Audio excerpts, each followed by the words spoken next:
Everybody, my name is Frenzo and welcome to Mod Factory.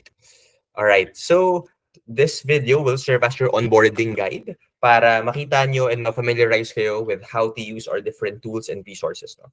So pag naka-purchase kayo na standard membership or any aming modfactory.co website, you should have received a PDF guidebook sa email nyo. So if you haven't, please check or please reach out to our email at modfactoryph@gmail.com. Okay, so right now, we'll walk through that guidebook, which I have here, one by one. Okay, minimize ko lang tong screen. All right. Okay, so first, welcome to Mod Factory. All right, so some reminders lang and some resources. So this link is the link to the mock-up gallery. So dito yung mahanap yung mga product photos that you can use to use on your own website. Malagyan nyo ng design nyo, ng mock-ups nyo. So it's a lot easier for your potential customers para ma-visualize nila kung ano ba itsura ng products pagdating sa kanila or pagbili nila sa website nyo, no? Or sa Shopee or sa Lazada or sa whatever platform you plan to sell. Okay, so naka-organize lang siya by folders depending on the product. So we have here our Pro Club inspired t-shirt.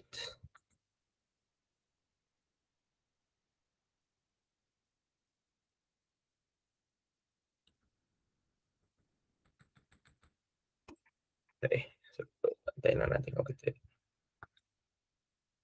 Right, so here for hoodies, no? That's just an example. All right, so now balik tayo sa guidebook natin. So that's just the link to the mock-up folder. All right. So aside from that, we also encourage you to follow Mod Factory in our different social media accounts. So Facebook, Instagram, YouTube, especially, because this is where we post a lot of the educational videos and resources that we will find useful, no, sa e-commerce journey nyo. Also, visit our website, modfactory.co. This whole guidebook is actually also there. And it serves as your resource para malaman what to do when you have a question and you want your question to be answered immediately. You can read the resources on our website. All right. So let's get started, no? Okay, so that's okay. So first, it's just an introduction to Mod Factory and Print on Demand. I'll skip that for now, because ideally, kapag nakapag-purchase na kayo ng membership, you already have a pretty good idea of what Mod Factory is now. All right, so getting started with Mod. So after becoming a member, you will receive this guidebook, and after that, we will be creating a group chat on Facebook Messenger with you, and you feel free to add any of your teammates, your partner, business partners to that group chat. So sa group chat na yun, magsasend kami ng Google Drive link, and ito yung contents ng Google Drive link na yun. So it will basically have 3 sheets and 3 folders. So the 3 sheets are your KYC documents, your order dashboard, and your manual order form. And then for the 3 folders, that's your designs, the folder where you can put your designs, a folder where you can put your etiquette or neck label, and lastly, a folder for your mock-ups. Okay, so let's start with the sheet first, your KYC document. So KYC, this stands for Know Your Customer. So dito lang lalagay yung mga information nyo, such as your contact name, contact number, the name of your brand, your bank account number, your bank account name. So ano yung name nyo sa bank account na yun, your email, and then the full name of the bank. So BDO, Banco de Oro, Banco de Philippine Islands, etc. etc. All right. So kailangan din na, this is also very important para alam namin saan namin isasend yung profits nyo from your brand of working with us. All right. So let's move on now to the different design folders. So your design folder, sorry, and then your etiqueta, neck label folder, and then your mockup folder. No? Okay. So for your design folders, this is where you upload the design. So ito yung mga design na actual na ipiprint sa mismong t-shirt, no? And yung neck label naman, ito yung size label. Nakita nyo sa medyo may batok kung saan nakalagay yung size, yung logo nyo, and some maybe care instructions. Next yung mock-up. So pag sinabing mock-up, ito yung magiging itsura ng t-shirt kapag nalagay na yung design on the t-shirt itself or the garment itself. So this serves as a guide for the team para makita kung ano ba yung vision nyo or yung nakikita nyo for that specific product. No? Yeah. All right. So some quick guidelines lang for your Etiquetta folder. So this custom label is included for premium and basic products. Uh, yeah, so maximum size should be 2.5 by 2.5 inches. And this is also an example of what that neck label looks like. All right. So some guidelines lang for your mock-ups. Please remove any watermarks on that mock-up para lang mas clear sa team natin kung ano ba talaga yung magiging itsura. No? So a second sheet that you will notice is the order dashboard sheet. So dito sa order dashboard, makikita niyo yung updates ng orders nyo. And if yung order nyo from Shopify, Shopee, Lazada, etc., pumasok na sa system namin. So dito nyo din siya makikita. So note that this is view only and it should not be edited. For now, kasi pag inedit to, nasisira siya. So please refrain from editing it at all. No? Yes, it's view only. All right. So let's move on to some best practices pagdating sa uploading of your designs. No? So I'll run through this relatively quickly lang. So the first is designs must be at least 300 dpi. So dpi, it's dots per inch. This is a measurement of the resolution of your design image. No? So yeah, at least 300 dpi. Okay, next, design uploaded in your design folder must be of actual size. So for example, kung yung design nyo, gusto nyo should be 8 inches by 11 inches on a shirt, dapat pag in-upload nyo to sa folder nyo, it should also be of actual size. So 8 inches by 11 inches din siya. So you can resize and use any of the photo editing apps like Photoshop or Canva to actually do this. Yeah, okay. Next, another thing to note when it comes to your designs, the colors of the designs on the screen may appear differently than from the actual print output. No? So the reason for this, basically all screens kasi, ginagamit na rin RGB color spectrum. While pag nagpiprint tayo, ginagamit natin ang CMYK color spectrum. So here's just an example of what that looks like now. All right. Another thing to take note of, so design size and position will remain the same regardless of the size of the garment. So for example, if 8 by 5 inches ang design nyo, mag-iiba yung itsura nito kapag nilagay mo sa extra small versus pag nilagay mo siya sa 5XL. So please note that we won't be resizing your images for you or your designs for you. This is to avoid lang na magkamali si team sa pag-resize and then magkaroon tayo ng errors or mishaps. No? All right. Next is ensure that the design files uploaded, wala silang background images or any unnecessary shadows or anything like that. No, this is just to make sure na hindi siya mapiprint at malalagay sa t-shirt natin once nilagay na siya sa shirt. No? Next, so try to avoid very fine and thin lines on your designs. So with the current printing technology naman, kaya naman mag-print ng mga fine and thin lines. No? Ang problem lang with this is mas malaki yung chance kasi na maging medyo mag-peel off or masira kapag sobrang fine. So just something to take note of. No? Na there is that risk. Ayun. So do take note that any uploaded files that do not follow the best practices and the guidelines stated above will not be or will no longer be eligible for our replacement policy. No? So our replacement policy is essentially kapag may na-ship out kaming order na nakita namin na mali namin, we will replace this completely free of charge, including yung shipping, and the item, the person who received yung item namin mali, they get to keep that na, no? All right. So let's move on to the next part of our onboarding. Setting up your product, your print-on-demand product on Shopify.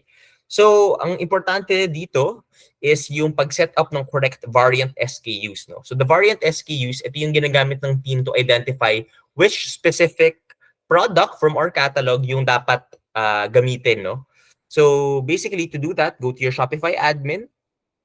So itong guide na to is for adding new products. No? Okay, so let's add the product on the upper right corner. Fill out the details, so your product images, your product description, and your product name. For adding the variant. So variants refer to the size variant, color variant. So small, black na t-shirt, 5XL na white na t-shirt. So yun ang sabihin ng variant. No? So once you have created your variants on your Shopify store, the next thing that you have to do is select all, click on this ellipsis menu, and then click yung edit SKUs. No? So paano natin malalaman ano yung tamang SKUs? We can go to this link on our website. So when you go to our website, resources, product SKUs, dito natin makita on this column yung mga tamang SKUs to actually use. All right. So you can just go to there. Okay, let's go back to that. All right, product SKUs. Okay. Also, please note na ensure that there are no unnecessary spaces when typing out the variant SKU. No? So, minsan kasi nangyayari kapag kinakopy from here, yan, kinopy, tapos pinaste sa Shopify, nagkakaroon ng extra parang leading or trailing spaces. No? So, make sure lang na mawala yun. Alright. Ayan. So, just add the SKUs to the proper items. Okay. Here's also, there's also an instructional video just in case para maturo kung paano to exactly ginagawa. No? Yan. So, here. Okay. All right. So, now, how do you process your orders on Shopify? No? So, to do that, all you have to do is allow us to have collaborator access from your Shopify. So, dati, we used to do staff access, pero now, it's collaborator access. So, this is para din makatipid kayo kasi I think Shopify is removing staff access sa basic plan. All right. So how do you do that? We just need two things. You just need to send sa email namin or sa group chat yung my Shopify URL and yung collaborator access code nyo. Now to do that, so first, let's start with saan mahahanap yung my Shopify URL. Punta muna tayo sa Shopify admin page, settings, which is this at the lower left corner. Pagbukas ng settings, click nyo yung users and permissions.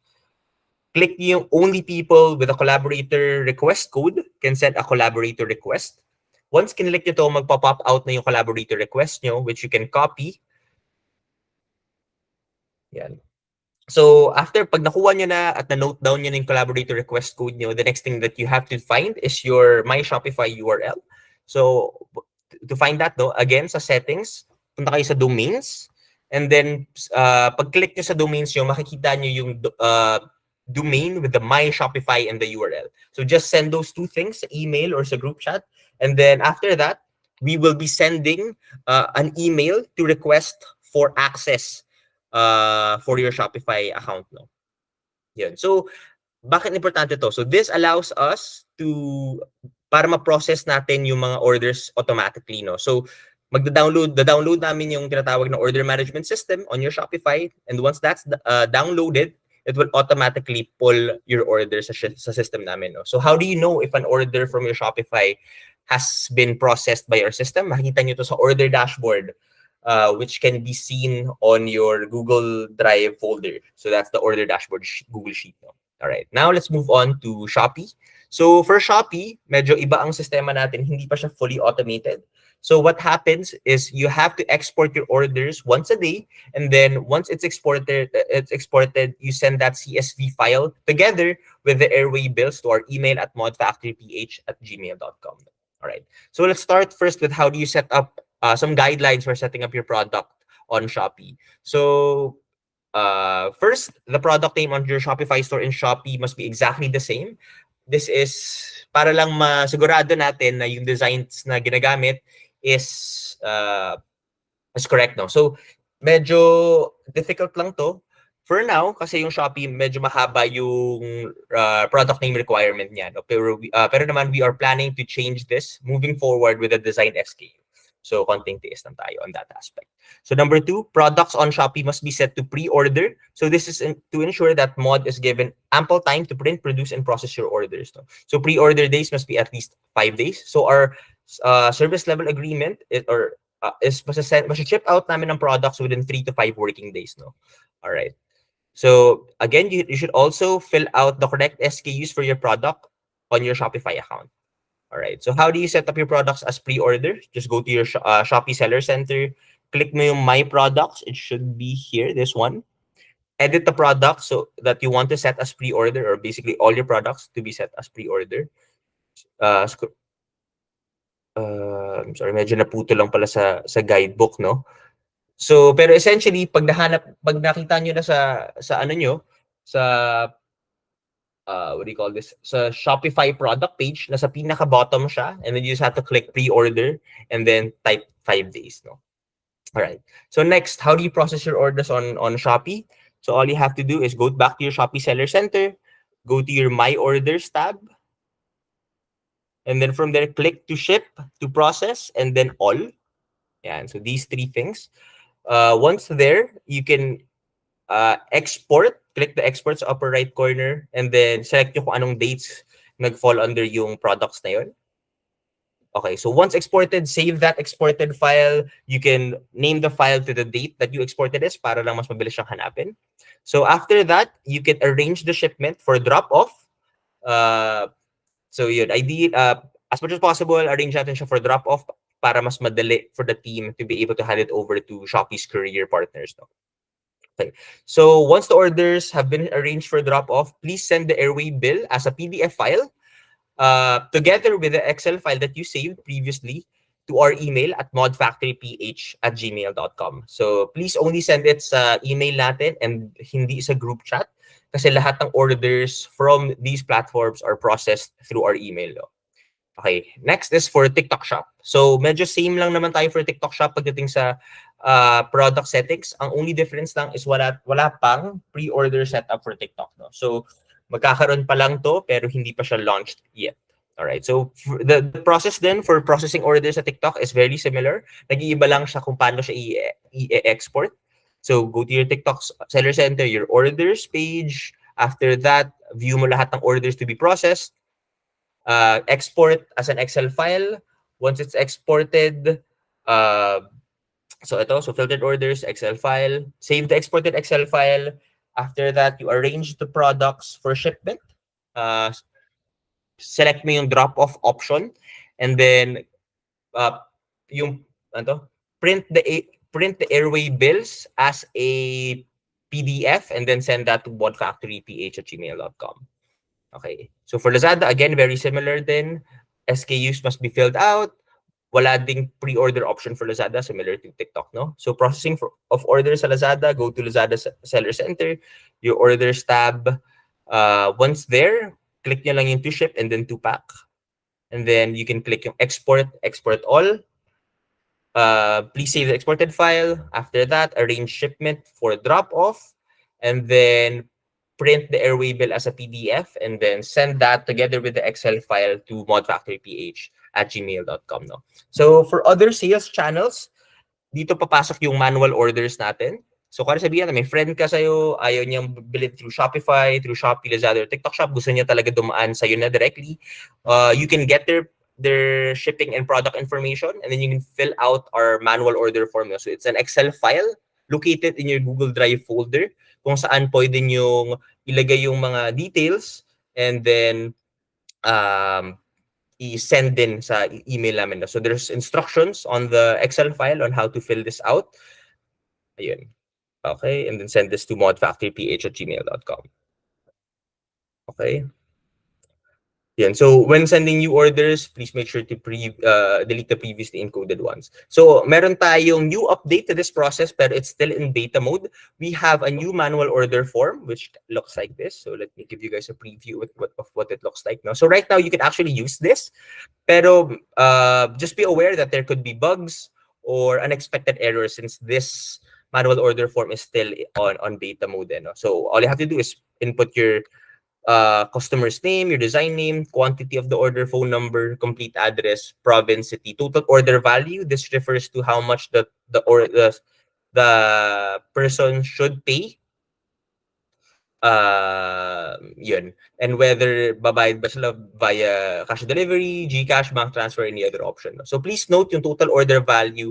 Ito yung total na babayaran ni customer. So for example, kung si customer meron siyang dalawang item, na sabihin natin you're selling it for 600 pesos. So kung 2 items yun, that's 1,200 plus 100 pesos in shipping. So 1,300. Kailangan dito sa total order value, it's gonna be 1,300 for both rows. Yan. Yan. Kasi it's the same customer. So si single customer will pay this order value. So once goods na kayo dito, fill out your brand name, your email, and then your phone number. This is just for us to contact you just in case merong problema sa orders. And then yung product breakdown and yung total na kailangan bayaran will depend if quantity. Yan. So for all products na na hindi gamit cash on delivery, kailangan na siya i-pay in advance kasi yung bayad for that would have gone to you directly, no? Yun. Pag okay na kayo dito, all you have to do is click yung submit order. Once submit order has been clicked, magbubukas to ng bagong link kung saan pwede nyo ibayaran yung total to pay. Just submit that. Okay. All right. So that's for our manual order form. So processing times, as I've mentioned earlier, no, it's 3 to 5 business days for the orders to be fulfilled. Although based on our data, nakaka-fulfill naman kami ng around 60 to 70% in 1 to 3 days, and the remaining 30% in about 5 days. No, yeah. So for shipping times, we use our courier called JNT. So yung pinaka shipping time na to will depend on the final address of your customer. So here are the shipping days depending on their location. Okay. So one thing that we suggest lang and we recommend for Shopify sellers is kapag na hand over na yung product nyo to Shopify, to the courier, magkakaroon to ng airway bill. And once may airway bill na, which you can see on your order dashboard, it's best practice lang na i-fulfill nyo yung orders nyo on Shopify para ma-notify si customer na out for delivery na yung products niya. So nakakababa din to ng return to sender or yung mga products na hindi ni-receive ni customer. So you can download this bulk fulfill app. From what I know, it's free and allows you to quickly fulfill and add the tracking numbers to multiple orders at the same time. No? Ayan. All right. So payouts and computing profits. So to do that, so yung payouts is generally just for cash on delivery products. So the computation of that is yung total cash on delivery. So sabihin natin you're selling our premium product which we price at 320 pesos for 800 pesos, no?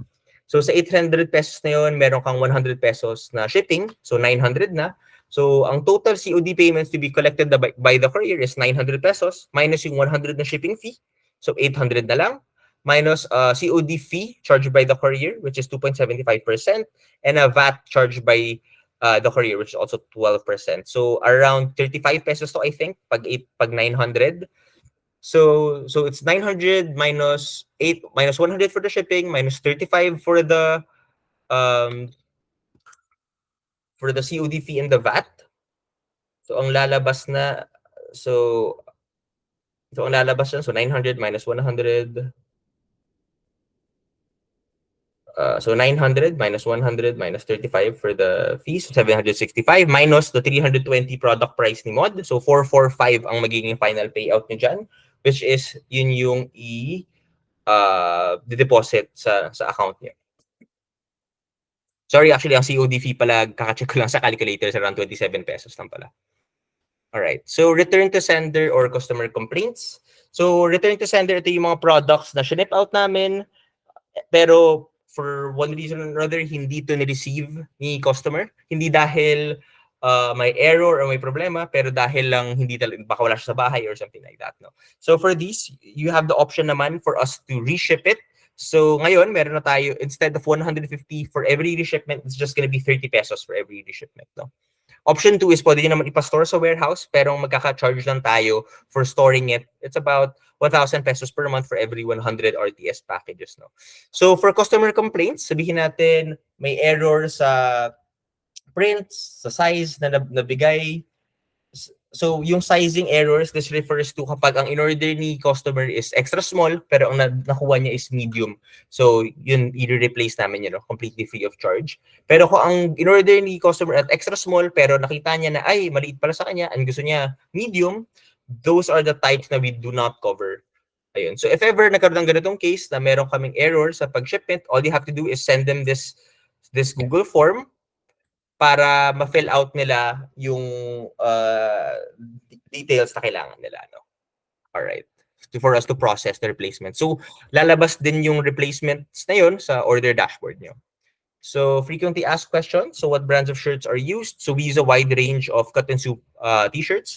Do we offer cut and sew services? So, unfortunately, not yet. For embroidery, we do not offer that as well for now. Do we offer bulk orders? Yes, and there are actually huge discounts for bulk orders. No, so a bulk order is considered anything above 10 pieces and it's a single address.